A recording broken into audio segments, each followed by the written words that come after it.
Hello student. Welcome to टेक्नोनीट coaching. बच्चों, आज मैं आपको पढ़ाने जा रहा हूँ ऑक्सीजन डिसोसिएशन कर्व, जिसको एसोसिएशन डिसोसिएशन कर्व भी कहा जाता है। और एनसीईआरटी ने लिखा है डिसोसिएशन कर्व, तो बेटा आप भी नाम लेंगे डिसोसिएशन कर्व। ये वो टॉपिक है जिसमें बच्चे ज्यादातर कंफ्यूज होते हैं। नॉर्मल क्वेश्चन तो देखिए सभी लगा लेते हैं बेटा, नॉर्मल क्वेश्चन से आपका सिलेक्शन नहीं होना है। जब आप किसी टॉपिक को डेप्थ में और एनसीईआरटी की डेप्थ में पढ़ते हैं तभी आप अच्छे क्वेश्चंस कर पाते हैं। एनसीईआरटी पढ़ने का मतलब ये नहीं बेटा एनसीईआरटी की main main point black heading वाली याद कर लिया, मेन मेन पॉइंट याद कर लिया, आपको एनसीईआरटी आने लगी, नहीं। एनसीईआरटी का बेटा डीप में नॉलेज आपको होना चाहिए। चलिए स्टार्ट करते हैं डिसोसिएशन कर्व। तो इस डिसोसिएशन कर्व में बेटा देखा जाए जो ऑक्सीजन होती है बेटा, ऑक्सीजन ऑक्सीजन ही वो गैस है जिसे मुझे ट्रांसपोर्ट कराना है। तो ऑक्सीजन का 97% जो होता है वो हीमोग्लोबिन ट्रांसपोर्ट कराती है बेटा। और जो 3% ऑक्सीजन होती है वो प्लाज्मा डिजोल्व प्लाज्मा के थ्रू ट्रांसपोर्ट होती है। अब जो हीमोग्लोबिन है बेटा, ये हीमोग्लोबिन आपका क्वाटरनरी स्ट्रक्चर है। ये एक एंजाइम होता है जो हीम प्लस ग्लोबिन से मिलकर बना होता है। Haem plus globin, haemoglobin. ठीक है बेटा। और इसमें देखा जाए तो चार होती हैं चैन, दो होती है अल्फा, दो होती है बेटा बीटा। ये अल्फा बीटा जो चैन होती हैं ये ग्लोबुलिन से लगी होती हैं और ये ऑक्सीजन कैरी करने का काम करती हैं। तो आपके सामने हीमोग्लोबिन का स्ट्रक्चर बना है। एक हीमोग्लोबिन चार ऑक्सीजन कैरी करता है। जब पहली बार ऑक्सीजन आके बाइंड होती है तो उसको हम 25% सेचुरेशन बोलते हैं। सेकेंड टाइम अटैच होती है तो उसको 50% सेचुरेशन बोलते हैं। और थर्ड टाइम अटैच होती है तो उसको 75% सेचुरेशन बोलेंगे। और फोर्थ टाइम पे बेटा जब अटैच होगी तो 100% सेचुरेशन हो जाएगा। इसी में 50% सेचुरेशन से ही ग्राफ को हम राइट और लेफ्ट शिफ्ट करेंगे बेटा। वहां से नीट के क्वेश्चंस बनते हैं अच्छे खासे। चलिए डायग्राम बनाते हैं, कैसा डायग्राम मिलेगा बेटा। तो ऐसा देखने को मिला है। हाँ, पहले एक्सिस कर लेते हैं डिफाइन। एक्स एक्सिस पे प्रेशर ऑफ O2 होगा, आपको याद होना चाहिए, ठीक है बेटा। वाई एक्सिस पे सैचुरेशन होता है। सैचुरेशन इन द सेंस कि कितने परसेंट हीमोग्लोबिन से ऑक्सीजन अटैच हो गई है, वो वाई एक्सिस पे रहेगा। नंबरिंग की बात करेंगे तो देखो बेटा, यहाँ पे 20, 40, 60, 80, 100 तक जाएगा। यहाँ पे 20, 40, 60, 80, 100 तक जाएगा। 100% पे कंप्लीट सेचुरेशन हो जाता है, ठीक है। तो बेटा जो ये कर्व मिलता है ये सिग्मोइड कर्व मिलेगा। कुछ इस प्रकार का सिग्मोइड कर्व मिलता है बेटा। आपको बताना चाहेंगे यहाँ पे दो फिनोमिना होते हैं बेटा। एक होता है एसोसिएशन, और जो एसोसिएशन होता है वो बेटा कहाँ पे होता है, पल्मोनरी आर्टरी और एल्वियोलाई के बीच में होता है एसोसिएशन। नेक्स्ट होता है बेटा डिसोसिएशन। डिसोसिएशन की साइड क्या होती है, हो सकता है आपको पता हो, नहीं पता तो सिस्टेमिक आर्टरी और बेटा टिश्यू के बीच में होता है डिसोसिएशन। ये आपको क्लियर होना चाहिए। चलिए, तो अब बात करते हैं सैचुरेशन की। तो 25% सैचुरेशन, यहाँ पे हम सैचुरेशन लिख लेते हैं। 20, 40, 60, 80, 100। प्रेशर लिख लेते हैं 20, 40, 60, 80 और 100। चलिए बेटा ध्यान दीजिएगा। तो देखिए 25% सेचुरेशन पे ग्राफ कुछ ऐसा आ जाएगा। 50% सेचुरेशन पे ग्राफ कुछ ऐसा आ जाएगा। 75% सेचुरेशन पे ग्राफ कुछ ऐसा आ जाएगा। 100% सेचुरेशन पे ग्राफ कुछ ऐसा आ जाएगा, ठीक है बेटा। तो इसमें जब हमने इस लाइन को मैच कराया तो हमें लगा कि एक ऐसा कर्व है बेटा, ये एस शेप का कर्व मिलता है, इसको हम सिग्मोइड कर्व बोलते हैं। और सिग्मोइड कर्व पे जो बीचों बीच में सेकेंड लाइन आप देख रहे हैं, इसको हम पी 50% सेचुरेशन बोलते हैं, बीच वाली को। तो इस प्रकार मेरा एक कर्व मिल गया सिग्मोइड। अभी शिफ्टिंग नहीं बेटा, शिफ्टिंग अगले पेज में करेंगे। इतना समझ में आया आपको? अब अगले पेज पे चलते हैं, जहां हम कंप्लीट ग्राफ की स्टडी करेंगे बेटा, ठीक है।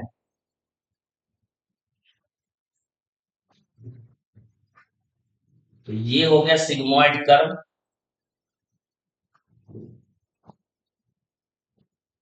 ये हो गया 20, ये हो गया 40। प्रेशर है बेटा, प्रेशर ऑफ ऑक्सीजन है। ये है 60, और ये है 80, और ये है 100। थोड़ा बहुत बेटा वेरी कर सकता है ग्राफ, क्योंकि मैं ड्रॉ कर रहा हूँ एनसीईआरटी में लाइन टू लाइन बना हुआ है, तो मैच करा सकते हैं।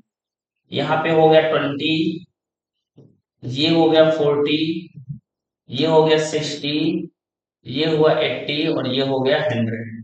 ठीक है बेटा, थोड़ा बहुत वेरी कर सकता है लाइंस, बाकी सब सही हो। ये ऐसे कर,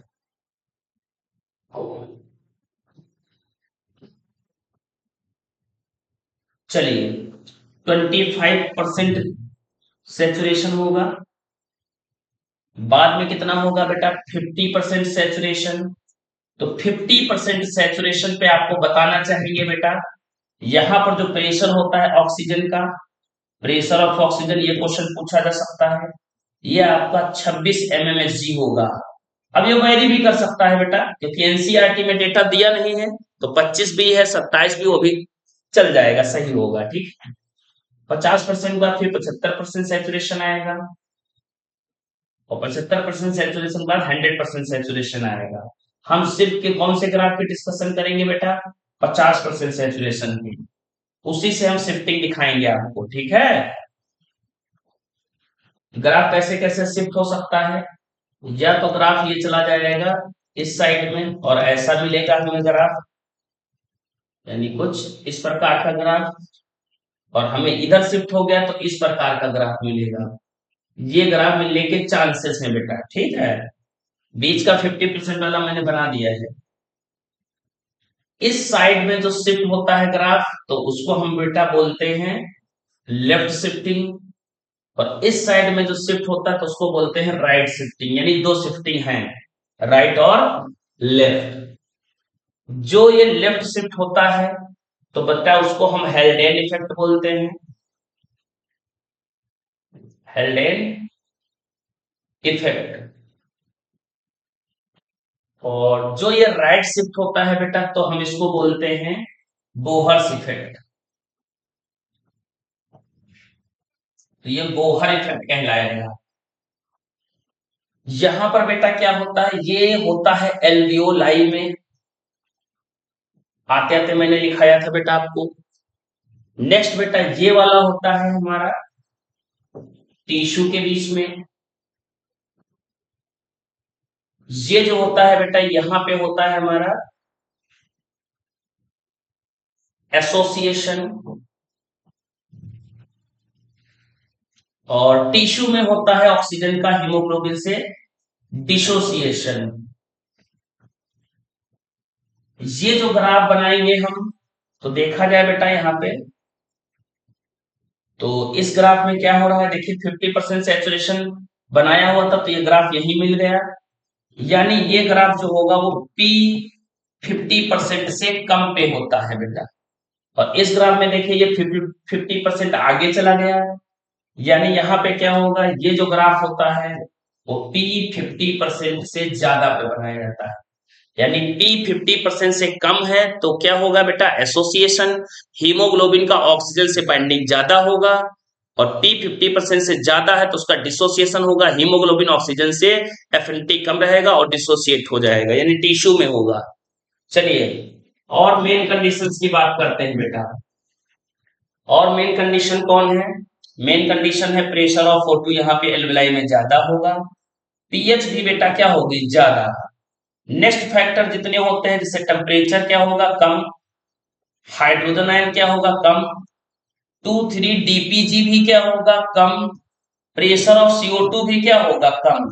सब कुछ कम होगा बेटा, सिर्फ क्या ज्यादा होगा, प्रेशर ऑफ O2 ज्यादा होगा, और साथ में पीएच ज्यादा होगी। ठीक है बेटा, आइए इधर चलते हैं बेटा, इधर जस्ट उसका अपोजिट कर लेंगे हम लोग। तो हमारा प्रेशर ऑफ O2 क्या होगा, कम, और जो पीएच होगा वो भी क्या होगा, कम। बाकी सारे फैक्टर्स ज्यादा होंगे, जैसे प्रेशर ऑफ CO2 यहाँ पे क्या होगा बेटा, ज्यादा, टेम्परेचर भी क्या होगा ज्यादा, हाइड्रोजन आयन भी क्या होगा ज्यादा, सब कुछ ज्यादा होगा। 2 3 डीपीजी भी क्या होगा बेटा, डीपीजी वो भी क्या होगा ज्यादा, सब कुछ ज्यादा होगा।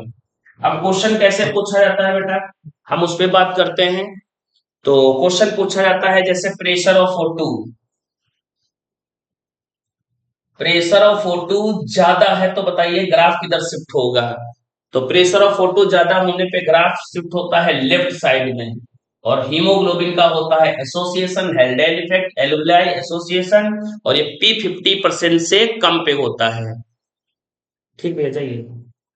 नेक्स्ट क्या है बेटा, नेक्स्ट है बेटा ये राइट कब शिफ्ट होगा, जब प्रेशर ऑफ O2 क्या होगा, कम। ऐसे आप सारे फैक्टर के लिए कर सकते हैं, तो हम करा दे रहे हैं। मैंने कहा पीएच ज्यादा है, बताइए किधर शिफ्ट होगा, तो आप बोलेंगे लेफ्ट। हमने कहा पीएच कम है, किधर शिफ्ट होगा, आप बोलेंगे राइट। हमने कहा प्रेशर ऑफ O2 ज्यादा है, तो कहां पे प्रेशर ऑफ O2 ज्यादा है, टिश्यू में, तो ये राइट शिफ्ट हो जाएगा। हमने कहा प्रेशर ऑफ CO2 कम है, तो किधर शिफ्ट हो जाएगा, तो ये लेफ्ट शिफ्ट हो जाएगा। ऐसे जिधर जो ज्यादा है उधर शिफ्ट होगा, उसका अपोजिट बोलेंगे तो उसका अपोजिट हो जाएगा। ठीक है बेटा, आप क्वेश्चंस की प्रैक्टिस करें और इसको नोट करके एनसीईआरटी में चिपका लें।